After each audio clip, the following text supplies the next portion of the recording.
Moi saluer tout peuple bon Dieu, dans le nom de Jésus, et au même cap côté nous, de près et de loin, et un peu partout dans le monde, que grâce bon Dieu capable de river la caillou, que bénédiction de Dieu capable de franchir porte caillou n'importe côté où il est. Grâce bon Dieu couvre nous. Et nous venons pour nous capable présenter un sujet qui est très important et nous remet chaque personne qui vive mettez sujet ça et en application.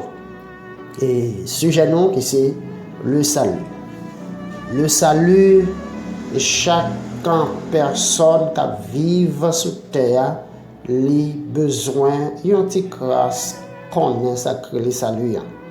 Il besoin salut même pour le mettre dans la ville afin que pour le capable éviter l'enfer éternel pour le capable gagner la vie qui peut jamais finir. Beaucoup de gens, le salut se résume à un choix qu'il est impossible d'éviter, le ciel ou l'enfer. Cette présentation incomplète du salut dérobe aux croyants les plus grandes vérités de la bonne nouvelle. En effet, il ne s'agit pas tout simplement de s'assurer une place au paradis, mais l'enjeu de salut est de voir le règne de Dieu s'établir dans tous les domaines de notre vie. En pile monde capable de prendre salut pour simplement et m'accepter Christ comme sauveur et maître pour me sauver. C'est vrai, mais ce n'est pas seulement accepter Christ dans la vie non, pour nous capable de la vie éternelle, pour nous épargner de l'enfer éternel, pour nous capable de la vie éternelle, mais il est très important tout pour nous capable de connaître, accepter, prier pour le règne de Dieu capable d'établir partout dans le monde. Pour le règne de Dieu capable d'établir sur terre. Même Jean, dans Matthieu 6, Christ a montré aux disciples de prier. Tu fait mention ça. Tu dis que ton règne vienne, que ta volonté soit faite sur la terre comme au ciel. Que ton règne vienne. Que règne vienne et que volonté faite sur terre. Hein? Même Jean l'a faite dans le ciel là. Et on joue avec le salut, et on joue nous capables le règne de Dieu établi dans nos temps nous et nous vivons dans nos temps présence de Dieu. La repentance. On ne peut pas parler du salut sans parler de la repentance. La repentance, c'est quoi? La repentance, c'est beaucoup plus qu'un simple regret.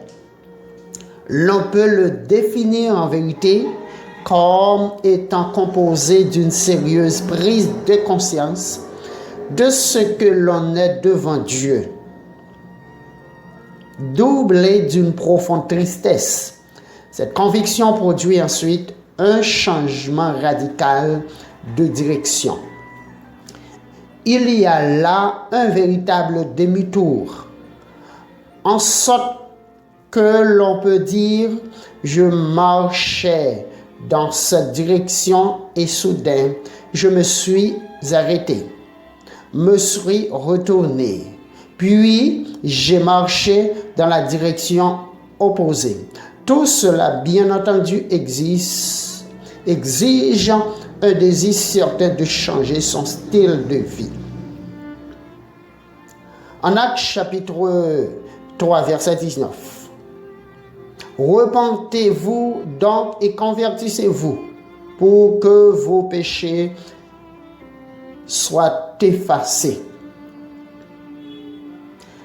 En effet, la tristesse selon Dieu produit une repentance qui mène au salut et que l'on regrette pas, tandis que la tristesse du monde produit la mort. 2 Corinthiens, chapitre 7, verset 10. La repentance lui capable de jouer un grand rôle dans salut. La repentance, c'est abandonner vie ancienne pour mener une vie nouvelle. Vie ancienne, c'est qui ça? Ils ont envie de cigarettes, ils ont envie d'alcool, ils ont envie de prostitution, ils ont envie de fornication, ils ont envie d'adultère, ils ont envie de haine, ils ont envie de jalousie, ils ont envie de convoitise, ils ont envie de tout qui est de vol, viol, la méchanceté, tout qui ont paquet l'autre bagaille. Puisque nous t'avons vécu sans Christ, nous t'avons mené toute vie ça. Mais l'envie repenti, ça veut dire nous regrettons parce que nous avons fait, nous acceptons Christ comme sauveur maître nous et nous venons gagner une nouvelle vie dans Christ. Se convertir à Dieu consiste à changer l'orientation que l'on donne à sa vie. En se convertissant, l'on décide de plus de prendre position pour Dieu et de voir les choses du point de vue de Dieu. La direction nouvelle empruntée par le converti lui permet de comprendre que la vie, c'est plus que l'entretien de son corps ou la simple quête d'une place au soleil. Le verset suivant jette une lumière certaine sur le rapport entre le changement d'orientation et la vie sur la terre. Matthieu chapitre 6, verset 33. Cherchez premièrement le royaume de Dieu et sa justice, et tout cela vous sera donné par Jésus-Christ. Luc chapitre 12, verset 15. Cherchez premièrement le royaume avec justice de Dieu. Et toute l'autre bagaille a venu comme le dégué. Pourquoi on doit chercher premièrement le royaume et la justice de Dieu? Pour qui ça? C'est parce que tout ça qui est sous terre est pour disparaître. Tout ça qui est sous terre est pour consumer. Tout ça qui est sous terre est pour briser. Mais là, il y a un royaume de Dieu dans la vie. Là, il y a la justice de Dieu. Et bagaille ça va demeurer éternellement. C'est pourquoi nous devons chercher ce qui est plus bon premièrement. Nous devons chercher le meilleur d'une façon première dans notre vie, mes bien-aimés, en les Seigneur. Afin que les autres choses viendront comme le déguis. Parce que toutes les autres choses sont des déguis. Machines,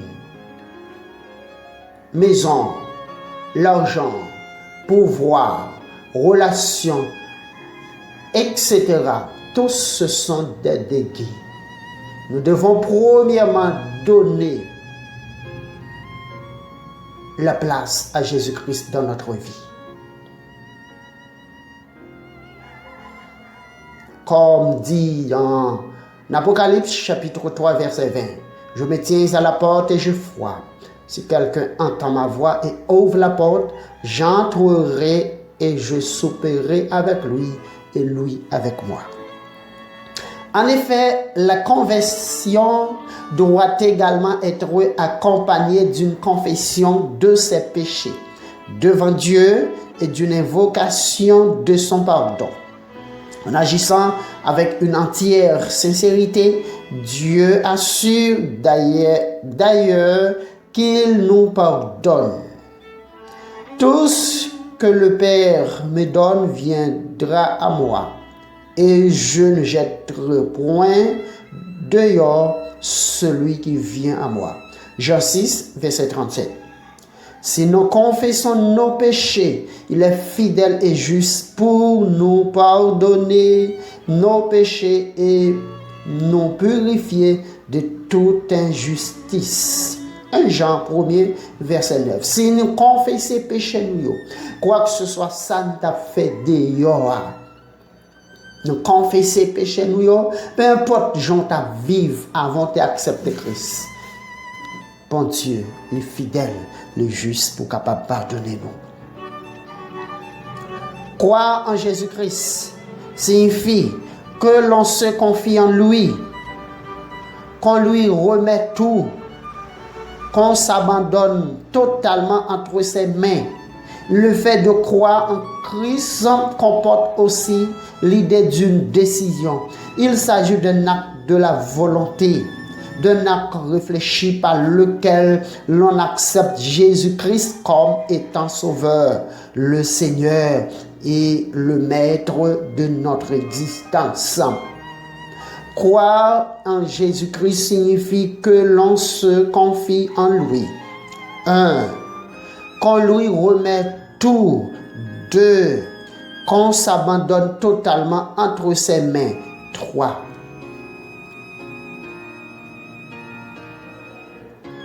Jean chapitre 1er verset 11 et verset 12 et 13. Mais à tous ceux qui l'ont reçu, elle a donné le pouvoir de devenir enfants de Dieu, à ceux qui croient en son nom et qui sont nés non du sang, ni de la volonté de la chair, ni de la volonté de l'homme, mais de Dieu. Deuxièmement, pour trouver le salut, il faut posséder, c'est ce qu'on appelle la foi. Il faut qu'il y ait de la foi en nous. Pour faire notre le don gratuit du salut en Jésus-Christ, il nous faut de toute évidence de recevoir, d'entendre la voix de Christ et accepter Christ comme notre sauveur, notre rédempteur. Mais à tous ceux qui l'ont reçu, elle a donné le pouvoir de devenir enfants de Dieu. Tout le monde qui recevra Jésus-Christ comme sauveur et maître, Jésus-Christ baille pouvoir pour venir petit pour Dieu. Sans distinction, mes bien-aimés en les Seigneurs, tous, sans exception, mais à tous ceux qui l'ont reçu, à ceux qui croient en son nom, elle a donné le pouvoir de devenir enfants de Dieu. Elle, ici, se représente la parole. La parole représente Jésus-Christ. Car la parole a été faite chair. Et c'est ça, l'apôtre Jean a expliqué en Jean chapitre 1er. La foi, selon l'Écriture, ne se borne pas au fait de donner son assentiment au credo chrétien. Il ne s'agit pas de reconnaître uniquement et de façon intellectuelle l'existence de Dieu. En réalité, la foi qui reçoit la vie éternelle consiste à placer une entière confiance en Jésus seulement. C'est lui seul, en effet, qui par sa mort sur la croix a gagné notre salut. Nous ne pouvons donc rien accomplir pour nous sauver nous-mêmes. Les écrivains du Nouveau Testament nous déclare plutôt qu'il suffit de mettre notre foi en Jésus-Christ. Celui-ci peut d'ailleurs être vu comme étant le pont qui enjambe l'abîme du péché, nous reliant ainsi à Dieu. La foi, par contre, ne doit pas nous apparaître sans aucun lien avec ce que nous faisons. Un rapport très marqué existe des faits entre la foi et l'obéissance. La foi qui sauve, c'est lorsque nous nous mettons entièrement notre confiance en Dieu. Lorsque nous acceptons Jésus-Christ comme notre Sauveur, non seulement nous faisons accepter, nous placer vie nous dans lui-même entièrement. Et c'est la foi ça qui a sauvé. Il y a pas mal de gens qui mettent leur foi en Christ pour un visa, pour avoir une maison, pour une chose matérielle quelconque.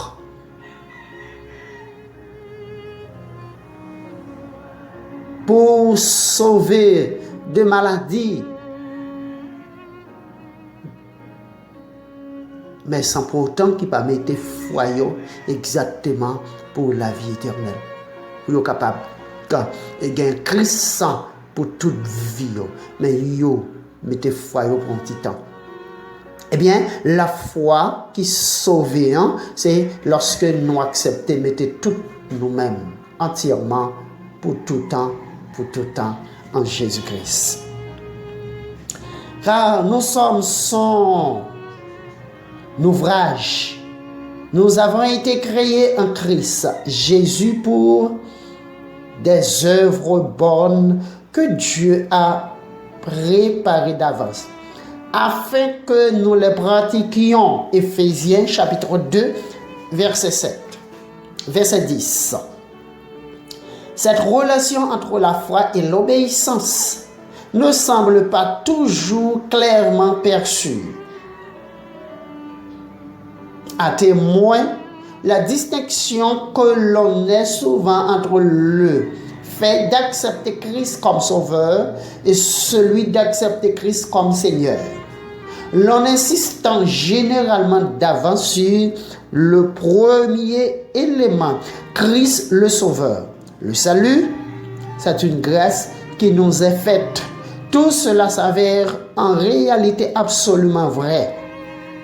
Toutefois, le risque est là. Il nous guette de passer à côté du but du salut, lequel consiste en ce que Christ soit le Seigneur. La foi donc qui reçoit la vie éternelle, cette entière confiance placée en Christ seul, possède pour l'objet Jésus-Christ, le Sauveur, aussi bien que Jésus-Christ, le Seigneur, le Maître. Le choix de Christ pour avoir du salut, il nous faut mettre notre confiance en Christ. Il nous faut accepter Christ comme notre Sauveur, notre Seigneur, notre Maître.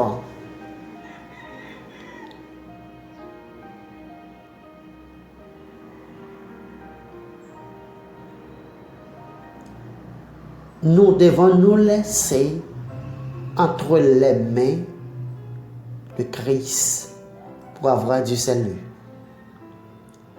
C'est un don gratuit. C'est une faveur. Nous pas payer pour ça. Et nous pas dignes pour nous gagner la vie éternelle. Mais Dieu fait nous une faveur, à savoir Jésus-Christ, eh bien, pour gagner faveur ça, nous devons accepter Christ comme sauveur et maître, comme Seigneur nous.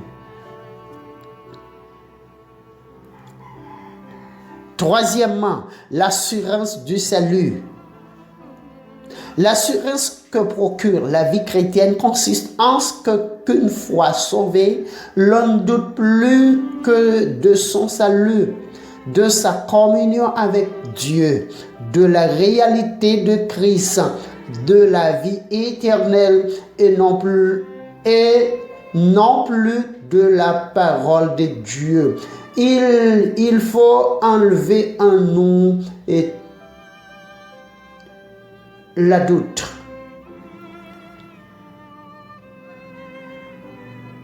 Toutefois, accepter Jésus-Christ comme sauveur et maître, nous avons du salut, mes bien-aimés en les Seigneur. Il ne nous faut pas douter.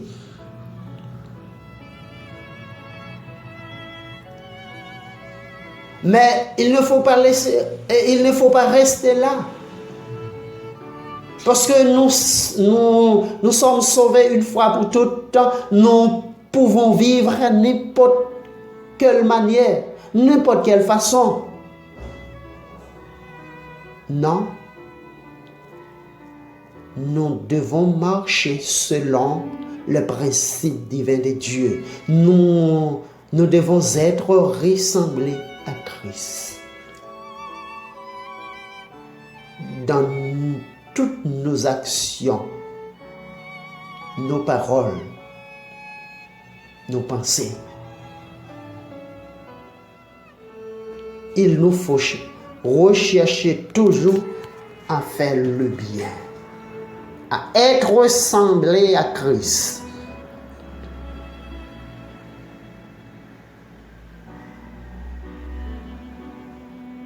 Chers frères et sœurs en le Seigneur, nous devons avoir une persévérance.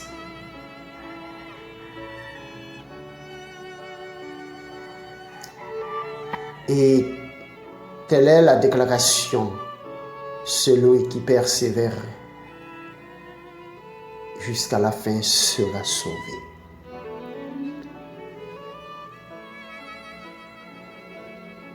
Mais ceci est écrit afin que vous croyiez que Jésus est le Christ, le Fils de Dieu, et qu'en croyant, vous ayez la vie en son nom. Jean chapitre 20, verset 31. Cela, je vous l'ai écrit afin que vous sachiez que vous avez la vie éternelle, vous qui croyez en son nom. 1 Jean chapitre 5, verset 13. Notons enfin l'intéressante distinction qui s'établit dans la pensée de Jean entre l'étape,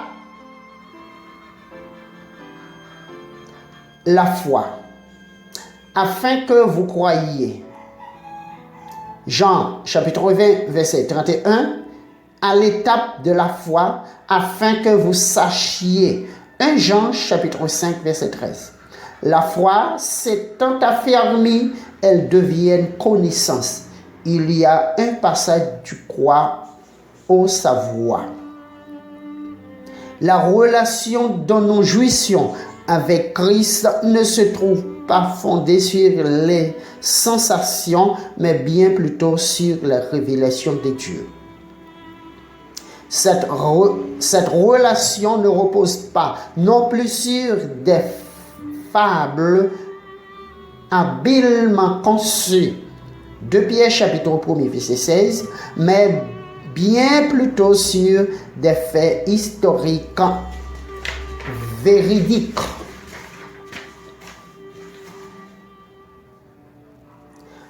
Le jeune chrétien fait souvent l'erreur de confondre la foi et les émotions. Ce Ce faisant, il en vient avec une certaine régularité à douter de son salut. Il est vrai que la foi en Christ peut procurer de merveilleuses sensations. Il faut bien réaliser toujours que cela n'est pas toujours le cas. En réalité, plusieurs facteurs peuvent contribuer à produire le sentiment que Jésus s'est éloigné. L'atmosphère de la journée, la fatigue, le péché, la culpabilité et les épreuves, pour ne nommer que cela. Mes bien-aimés en le Seigneur, il faut éviter les émotions et la foi. Il faut être en mesure de distinguer, avoir la foi en Christ et les émotions en Christ. Bien que quand une personne accepte en Christ comme son sauveur, ça peut produire des émotions. Assez souvent, on voit, après un message genre vibrant, en peu le monde qu'on vient à la repentance. Ou capable de joindre 10-15 qui viennent à la repentance. Après peu de temps, quelques semaines, quelques mois, ou cherchez ou pas si on monte si on descend. Ça c'est l'émotion.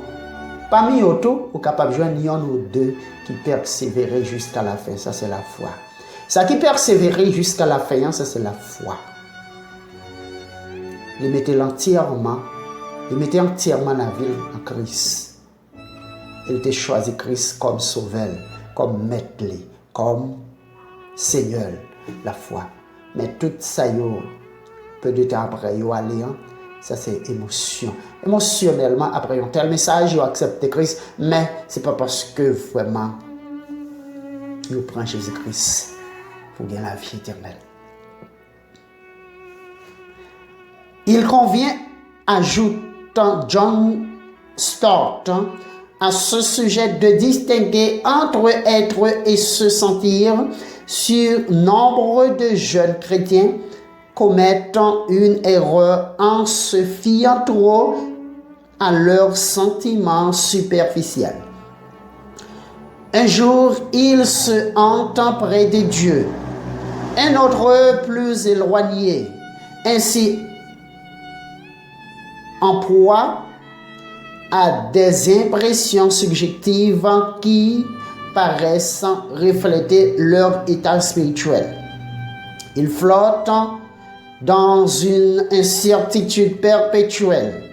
Leur vie chrétienne paraît aux montagnes russes, atteint leur hauteur de l'exaltation pour ensuite plonger dans les abîmes de la dépression. Évitez cela à tout prix. Apprenez à ne pas vous fier à vos sentiments. Ils sont si changeants à leur fluctuation, n'ont très souvent rien à voir avec vos progrès spirituels. Quand on se sent loin de Dieu, donc il importe avant tout de ne pas perdre la foi et le courage. Il faut de plus, véritablement et résolument, éviter de rechercher les émotions ou encore de vivre de nouveau une expérience du passé. Particulièrement riche en émotions. Conséquemment et concrètement, il s'agit de prier, de lire la Bible, de confesser à Dieu nos péchés s'il y a lieu, puis de se réjouir de ce que Jésus demeure tout de même près de nous. Il faut toujours éviter Bien que nous sommes en Jésus-Christ, bien que Jésus-Christ est en nous, tout peut arriver un jour et on peut attristé. Nous pouvons attrister. Nous pouvons avoir du chagrin parce que nous vivons dans un monde qui domine par Satan le diable, qui nous cherche toujours à déchirer comme un lion, cherche à déchirer les autres animaux. Capable de gagner une difficulté qui est présentée, ou capable de grand goût, ou capable de tourner, car il a un droit pas qu'à payer, ou capable de malade, ou capable de gagner une branche dans la famille qui mourit, une branche dans les parents, ou capable de gagner bons amis qui partent pour l'éternité. C'est capable de produire des émotions dans la vie. Mais lorsque comme ça, pas de perdu, nous pas de perdu la foi, mais nous devons entrer plus en le Seigneur. Lorsque nous prenons du temps pour nous faire la lecture de la parole de Dieu, pour nous prier, pour nous tendre les chants spirituels, parce que nous vivons dans ce monde, mais nous ne faisons pas partie de ce monde. Donc, rappelez-nous toujours l'ordre suivant. Les faits constituent le fondement de la foi et les sentiments résultent des deux éléments précédents.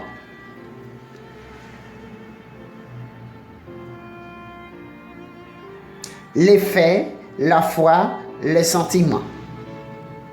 Dans l'ombre d'un doute, nous sommes de véritables chrétiens si les phénomènes énumérés ci-dessus se trouvent en nous. Le témoignage de l'Esprit.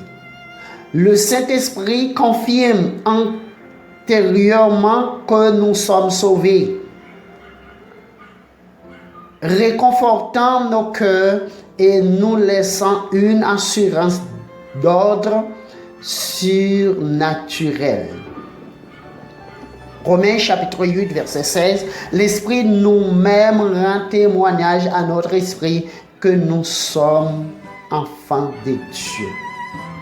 L'Esprit de Dieu place dans notre esprit et témoigne en nous, nous sommes le Fils de Dieu. Quoi qu'il y ait de difficultés, quoi qu'il y ait de maladies et d'autres choses de notre vie, mais l'Esprit place dans notre esprit et témoigne que nous sommes les fils de Dieu. Nous sommes petits bon Dieu. Même si nous avons enduré un bagage capable de faire de l'eau paraître dans les yeux nous, même si nous avons triste ou bien l'autre bagage quelconque, mais ce n'est pas voulait dire que nous pas petit bon Dieu. Et l'esprit qui dans nous a consolé nous, parce que c'est l'esprit des consolateurs. Tristesse de ce monde lui produit la mort. Les gens attristés dans le monde blanc, qui sont fait. Ils tuent tête, ils prennent tête parce qu'ils n'ont pas gagné aucun espoir, même moi-même avec vous. Nous avons espoir. Et ça fait quoi que ce soit difficulté nous là-dedans et nous pas qu'à tuer tête nous. Premièrement, nous connaissons tuer tête nous, nous pral dans l'enfer éternel. Deuxièmement, l'esprit qui dans nous en fait connaît avec Dieu tout va bien. On pas souvent dit ça, quoi que ce soit dans la difficulté, comment il est seul, comment il est frère, tout va bien avec Dieu. Aucun problème, oui, qui a même pas de tête, oui, tellement problème à tracasser. C'est dans la tête tout problème, non. C'est dans le pied au problème, il n'y a pas de marcher. Mais, puisque il n'y a pas de pied au marcher, mais il toujours gagné. Mot de passe ça, tout va bien avec Dieu.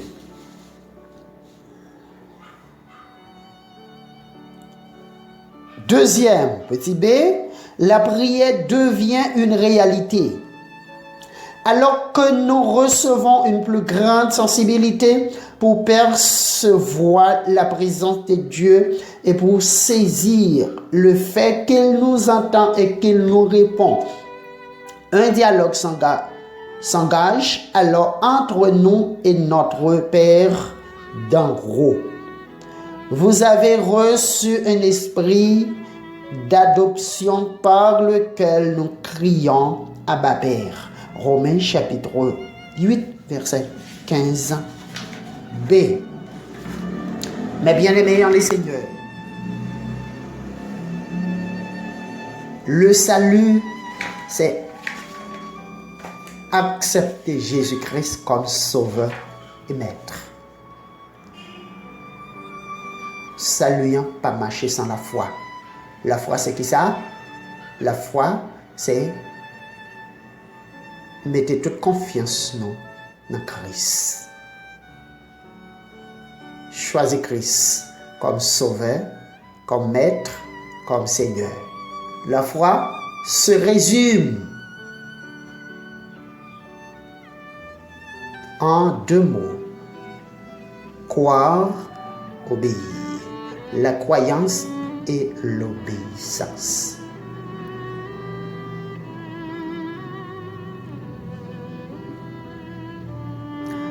Le salut, premièrement, la repentance. Pour avoir du salut, il faut se repentir, d'abandonner toutes les anciennes choses et de mener une vie nouvelle. Deuxième, il faut avoir de la foi. La foi, c'est croire et obéir. Nous devons placer notre confiance entièrement en Christ. Troisièmement, l'assurance du salut.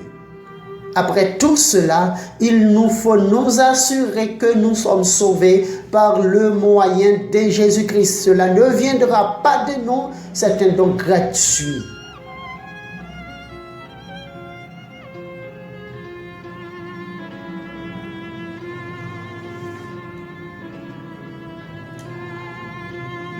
Et combien d'années qu'il a, qui t'a remis, qui salue ça, les gratuites. N'importe où tu es, accepter Jésus-Christ comme sauveur et maître, ou avoir la vie que pas jamais fini. Il fait déclaration dans Apocalypse chapitre 3 verset 20. Moi la porte là m'a frappé. C'est un monde qui est en devoir, qui ouvre la porte là. Bon, entrer, m'a manger avec elle. Les mêmes aussi l'a manger avec elle. Vous allez ouvrir votre cœur qu'on y a même pour Christ rentrer pour gagner salut ça, pour éviter l'enfer éternel, pour gagner la vie éternelle. Et non seulement la vie éternelle, pour capable le règne de Dieu établi sous terre, non seulement le règne de Dieu établi sous terre, pour nous faire volonté bon Dieu, même Jean,